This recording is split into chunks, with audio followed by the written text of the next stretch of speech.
இன்னைக்கு அம்மா வீட்டில் வந்து வீடியோ போடுறோம் ஃப்ரெண்ட்ஸ்.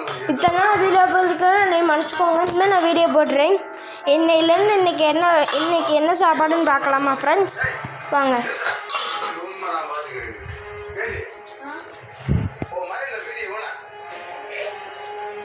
பாருங்க,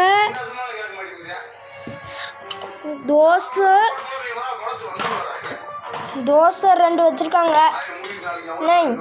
2 தோசை, சாம்பார், குழம்பு பார்க்குறீங்களா? குழம்பு பாருங்க,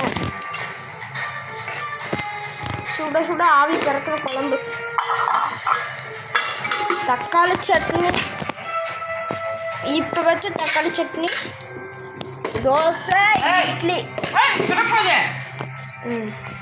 ஹாய், சரி போயிட்டு வரீங்க மக்களை. நாளையிலேருந்து கண்டினியூஸாக வீடியோ போடுவேன்.